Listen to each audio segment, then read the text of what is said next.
All right, welcome back to the Ryan Morrison Show. I'm your host, Ryan Morrison, and today I'm super blessed and grateful to have Jeff Hoffman on the show. You just want to do a quick read for Jeff. Jeff Hoffman is an award-winning global entrepreneur, proven CEO, and worldwide motivational speaker. He's a best-selling author, Hollywood film producer, producer of Grammy Award-winning jazz album, an executive producer of an Emmy Award-winning television show. He's had a really successful career, also most known for being the CEO of Priceline and Booking.com, Ubid.com, and so much more.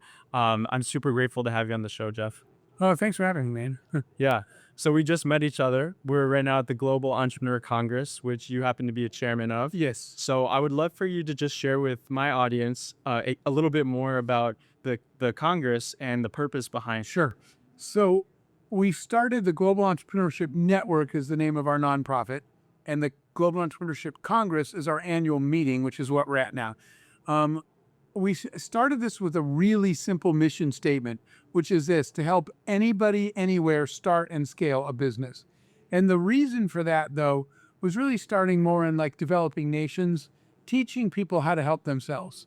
People that live in places where there are no jobs, there are no help, let's just teach them how to help themselves. So it has now grown. I'm proud of this team to say we're in 200 countries on the ground, teaching people how to turn their ideas into businesses so they can feed themselves, take care of people, maybe shape the future of their country or of the world. And we help build the entire entrepreneurial ecosystem. We have this Congress once a year. It's the first time we've done it here in the U.S., so we're proud to be in Indiana. Yes. But where we invite people, entrepreneurs, investors, policymakers, the ecosystem people from the entrepreneurial network across all 200 countries for a week of education and networking. And it's awesome. There's a few thousand people here. I mean, there's a lot of buzz and things happening. I was able to meet Brad Feld here and interviewed him yesterday. Longtime friend. That's awesome. I mean, they're really great people here. So, congratulations to you for being able to help put this together and for just sharing this vision of entrepreneurship with the world. Well, thank you very much. We think it's, entrepreneurship's not a job. It's a mindset, right, of solving problems and making things better. And it's a tool set of how to turn an idea into reality. So we're thrilled to be here, being able to help more people become entrepreneurs. That's great. So let's dive into your story with Priceline in particular. I'm really curious here just to talk about the factors of success. Like, what was the inspiration behind starting the business? And then what would you say would be, if you could give one or two or three max, examples of what were those big factors that contributed to that business becoming so successful? So the inspiration came from a guy named Jay Walker in Connecticut. Jay is an inventor, let's say. And so Jay had a patent for the idea of a reverse auction, and realizing that hotels have lots of empty rooms they can't sell. So why don't you take the empty ones and just auction them off? You can't sell them anyway. So that was the idea that Jay came up with, and then assembled a small team of people to go build it, which is where I came in with the original team to go turn those ideas into businesses. I mean, I think a lot of the keys, one of them, there are things I've been talking about here. I've been doing workshops here at the conference. One of them was the fact that we really focused on finding the best and brightest. We don't need a big team. We need a great team. Let's just get the smartest people we can find and put them all on this problem. And the bigger part of it as well was just generally turning travel booking, taking it out of the hands of travel agents and airline and hotel employees and letting you, the consumer, book your own travel. So it was a big task in a big industry. We had to find really smart people to do that. I think another big distinguishing factor was that we were doing something different. So what I just said is, I should have used the word, we were disrupting an industry with millions of travel agents. And what we're saying is technology, you can book your own travel. We're going to disrupt the industry, displace the travel agents, and use technology to let you book your own. So that was the disruption part of it. But the other thing is the distinguishing part of it, which was that Jay's patent on the reverse auction. Name your own price is Priceline's tagline, right? So name your own price in a hotel room. helped the company grow because people like said, wait, what's that? Never heard of something like that. And that's what drew people, is that we were really doing something different. Right. So I think you just covered two of the three of the greatest assets that you talked about in your conversation that I just attended. Yeah. Which was the importance of building a brand, right? So you talked about the brand building being about picking the most distinguishing trait of your business, the most memorable and the most powerful, Yes. right? And so you differentiate marketing from branding, as marketing being linear, you have sort of measurable inputs and outputs, brand being an exponential tool to grow your business. So talk a little bit about that, because I think some people who aren't really in the branding and marketing, not a lot of CEOs who don't think like that, they don't really understand the true value of brands. So Yeah. talk about that, and then also They understand that if I, let's say it's an online business, if I double my marketing spend on Google ads or Facebook ads, I drive more traffic to my site and I get more sales. That's the linear piece of marketing. But explosive growth, that hockey stick acceleration, tends to happen when your sales start becoming inbound, not outbound, right? So outbound is, you're only buying something from me because I spent a whole bunch of money marketing you. But inbound is when I didn't actually spend money on you in direct marketing, but you're looking for me and my product. You're looking for me and my product because there was a message out there in the world that this is, I use the example today because I learned it from Fred Smith of FedEx, right? And his message was, when you absolutely positively have to get this document there by tomorrow morning, right?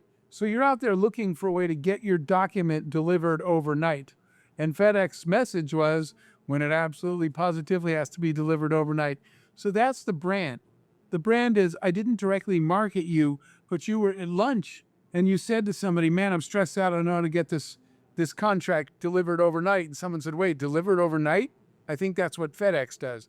That's the inbound. That's what a brand does, is it puts a message out there in the world that when people hear the problem, then they say, oh, I think that's this company. And people start calling you that you didn't even spend any money marketing on. Right. I thought that was so genius. I hadn't heard it before, but when you're building a business, you want to put yourself in the person's shoes who has the problem and ask yourself, what is the question that they're asking themselves, right? What is the question they're asking themselves? Oh, I need to get this document. Who is the person who can get this document there overnight? There you go. Right. And so that was the key to like FedEx. They put on their website, when you absolutely positively need to get your document there overnight, it's an important contract, it's worth millions of dollars, let's just say hypothetically, FedEx is the reliable brand. Exactly right. Because a lot of people, I look at their marketing, and there was one company came to my office, they showed me their marketing. And this is what I said, Ryan. I said, so if I understand your marketing right, you're a group of people that does a bunch of stuff.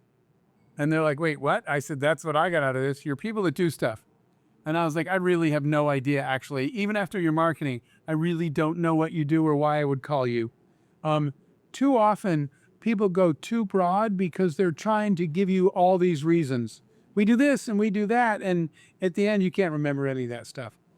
When you refine that message to the single, that distinguishing, memorable, powerful, that one real reason, that's what FedEx did.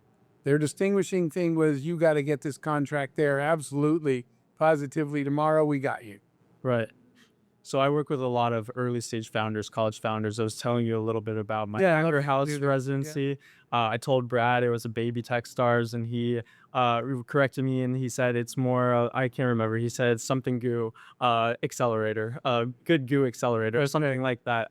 But I think when the entrepreneurs are just getting started and they're really trying to figure out like, what is my problem? Who is experiencing that problem? Why? And like starting with why, you kind of have to kind of throw stuff at the wall to get it kind of started, Okay, right? Ryan, you hit a really key point. That's one of the problems, is because they're starting at the wrong place. People are starting there and they're saying, okay, now I'm going to figure out who.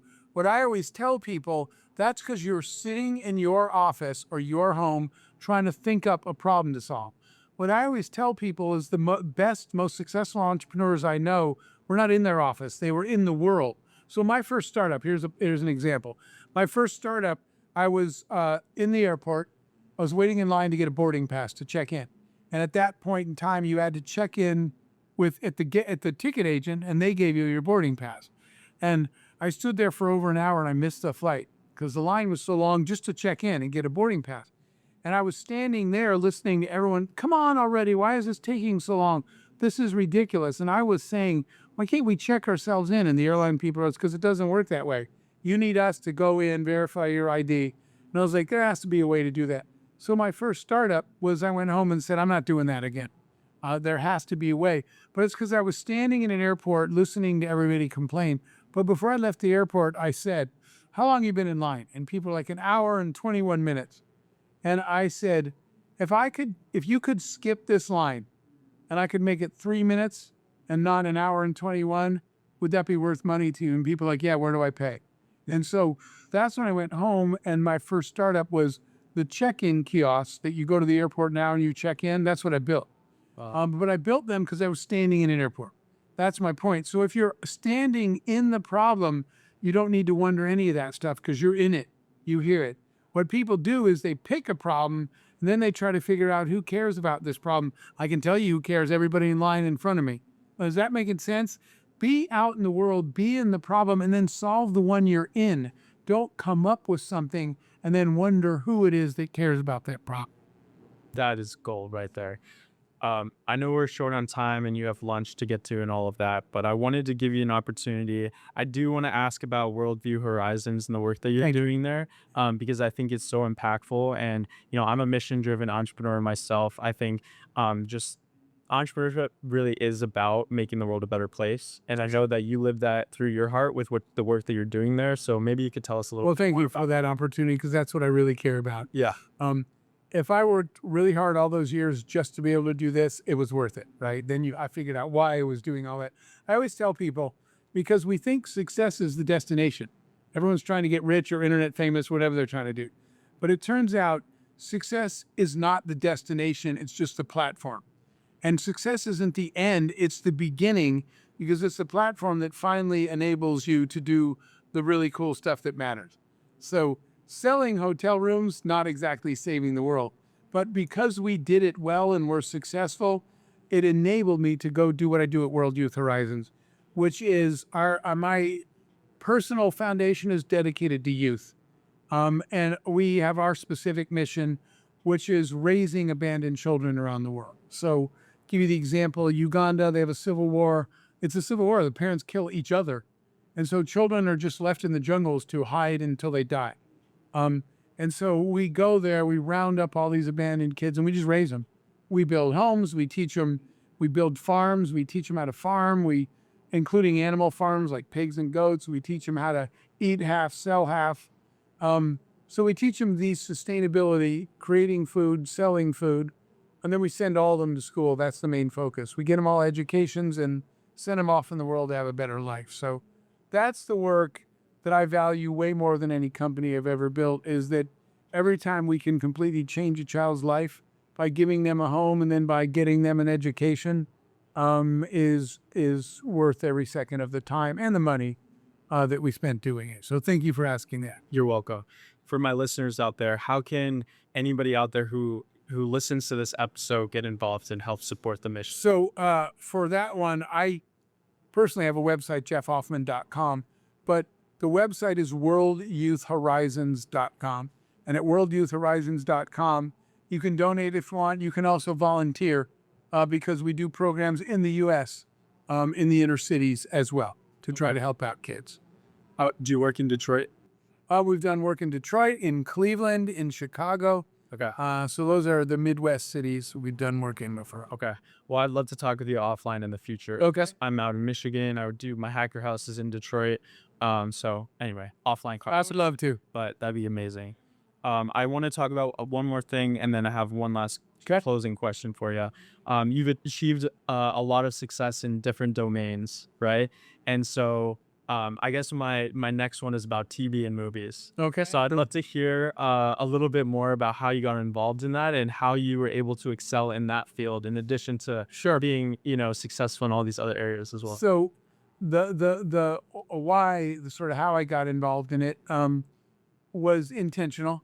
I'm an engineer by trade, and I'm in transaction businesses, so it's very left-brained, right? You're doing tech, and you're doing business all day, and I'll tell you what actually made it happen, Ryan. There was a movie, so Hollywood promoting a movie.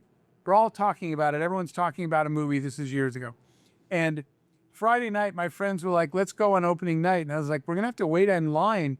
We stood outside and waited in line to go on opening night. We were so excited. We spent all this money on snacks and everything. We get in there and it's like 10 minutes in. And I turn to my friends like, "This movie sucks." And I said, how are we talking about it for 2 weeks and waiting outside in a line to see this?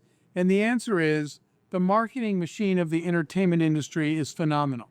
So what I said was, I want to get a break from left brain. I want to exercise the right brain. I want to watch and learn how creative people create. And I want to figure out how the entertainment industry is so darn good at marketing. What are they doing that we're not, that we could learn? So that's why I got into it.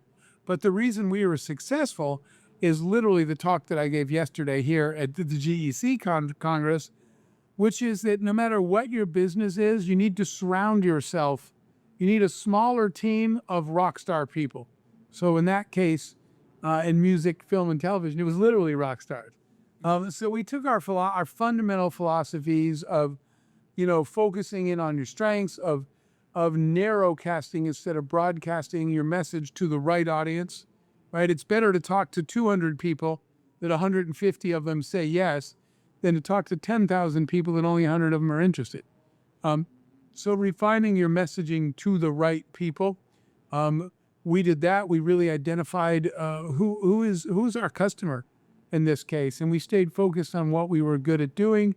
And then I went and built teams of amazing people out of film, television, and music, out of those industries, and that's where we were successful. We applied the same basic principles, blocking and tackling, of entrepreneurship, even though people said, no, you don't understand, it's the music industry.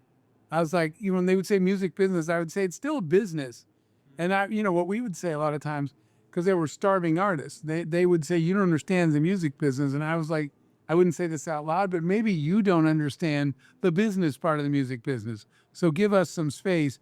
And it was when we combined the artists on the film, television, music side with the business team that we're able to achieve success, respecting each other's space.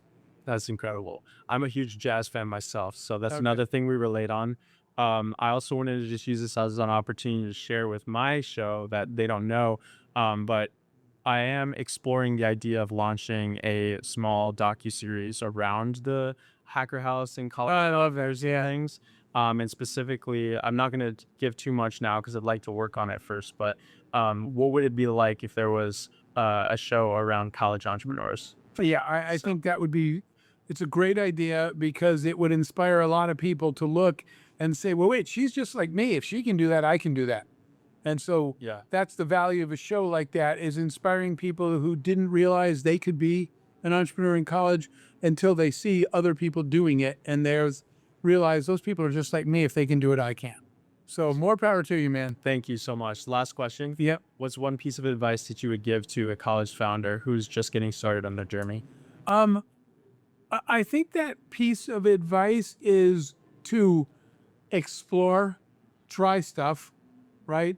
That instead of sitting and wondering about what you like, about what you don't, about what's going to work and what's not going to work, just pick up a shovel and start digging, right? You got to try stuff. Not everything will work, or something might work, but you don't even like it. But thinking about it will never be the answer. Trying it is the answer. So for me, I had a lot of hustles, and some worked and some didn't work. But I was like, you know what? The only way to find out is to just try it. So that's I think the important lesson for them is try a lot of things, and deselection is an important process. Right. Meaning saying, whoa, I hate that. I actually had a friend that went to law school, and he put in those 3 years to go to law school. But when he got out, I was talking to him about it, and he said, actually, I'm not enjoying law at all. And I was like, dude, walk. And he said, how can I walk? I went to law school. I said, right, because there's no way you would know if you were going to know if you like it until you became a lawyer. Right. And I said, now you know you don't like it, so go do something else with your life. He's a professor now. There you go. But he never anticipated that. but you couldn't guess, right? You have to go try and do things. So if you're a college kid, if you're still a college student, try stuff. Look for problems on campus that you can fix. One of the ones we did when I was on college, a little side one, was it'd be late at night when everything was closed. And a lot of times people are like, man, I'm hungry. But even the convenience store was closed on our campus and the fast food was closed. And so we started a little business that was called Midnight Bagels. And it's only because there was literally a bakery that made bagels that we walked in and talked to the owner. So he would let us go get fresh bagels at night. He was making them for the next day. And he would make batches for us late at night.